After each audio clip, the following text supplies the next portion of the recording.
Alright, alright, so, I apologize before if my voice is really, like, quiet.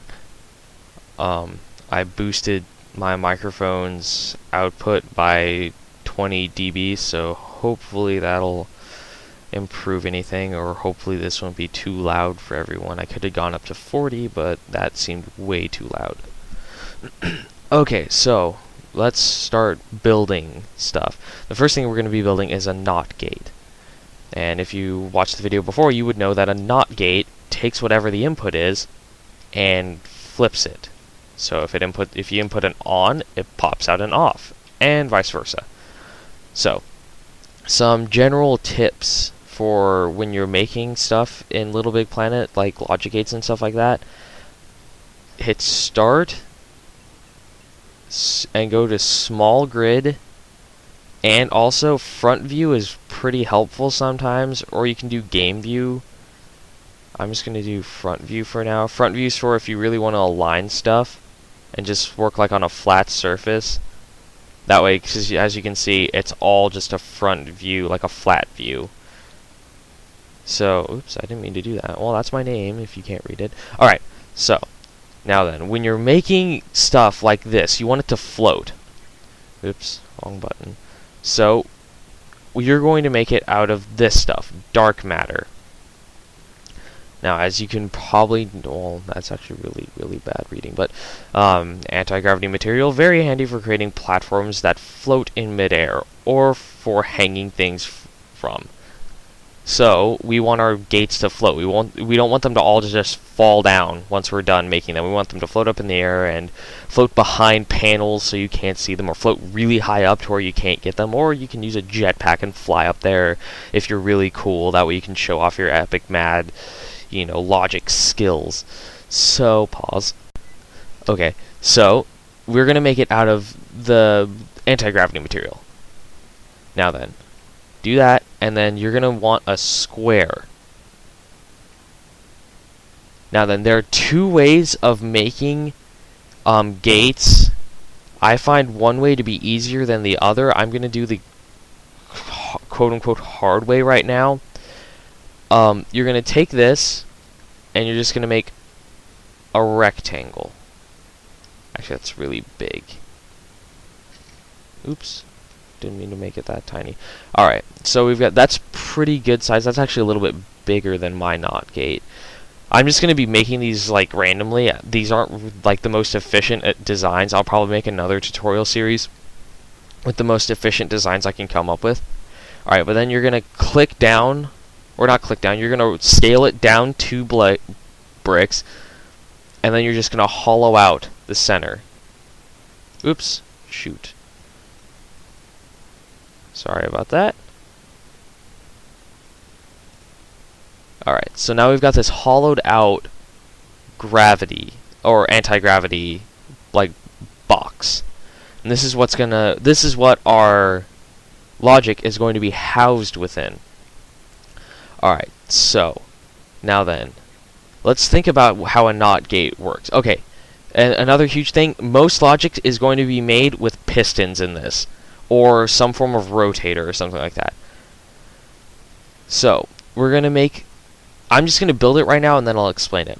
Next, you're going to want to take basic metal or anything. I use basic metal. I've seen people use other things. You don't want a light material like pink floaty, for example. I guess you could use it, but I don't know. Basic glass is really good for when you're making latching memory. I'll show that way later on. That's kind of advanced, but okay.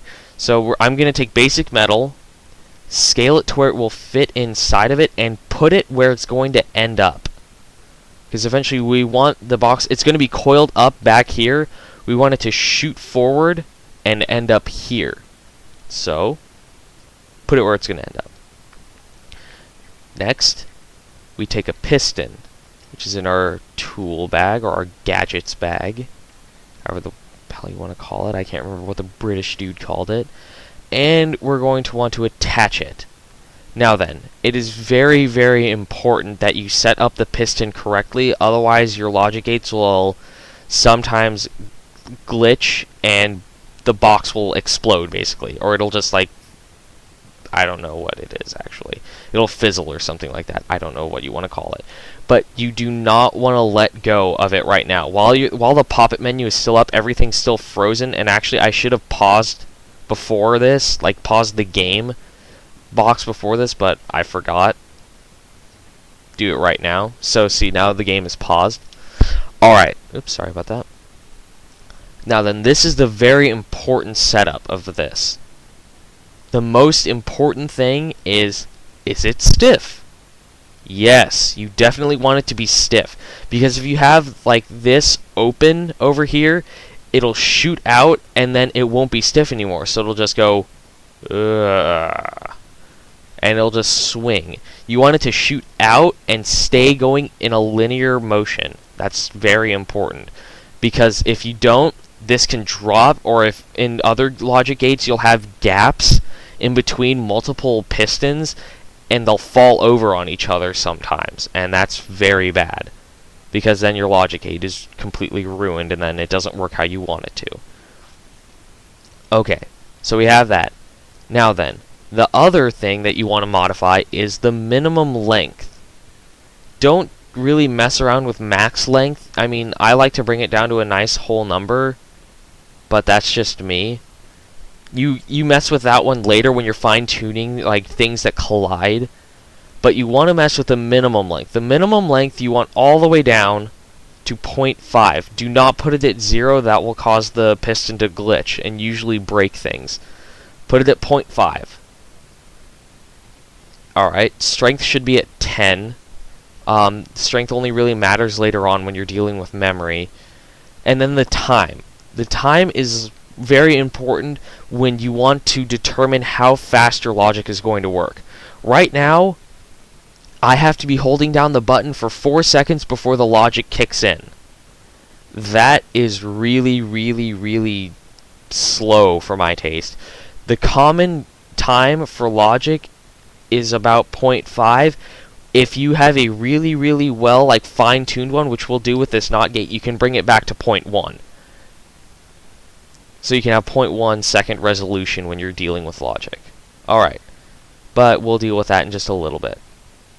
So, this is our logic gate, almost. This is the basic design of our logic gate. Oh, and also, I forgot, I'm sorry. In the NOT gate, the way that the NOT gate... Well, actually, no, I'll leave that and then I'll see if you catch me. Oh-ho. So, now we need the magnetic key switch and the magnetic key. I always put the magnetic key on the blocks, because eventually you'll have multiple blocks moving with multiple magnetic keys going to one input, and it's just a lot better to just have one output instead of, like, crap loads of outputs. Actually, you can only have one output. Okay, let me... Oh, shoot. Didn't mean to do that. Let me zoom in. Okay, and then we go to our magnetic key switch. And on this part, you want to get rid of the grid, just because it's really hard to... Sometimes it won't let you put these things on the sides of the boxes, of the anti-grav boxes. So this one you just want to put in just however the hell you want it. Alright, now then we need to modify the magnetic key switch so its range is a lot smaller. So let's lower the trigger range to where it will turn off. Alright, so see, now it's just within the range. Eventually you want to get these to where they're like that, where they're just barely switching on, because you'll have a lot of these packed together. Oh crud, lots of people are talking to me now. Oh well.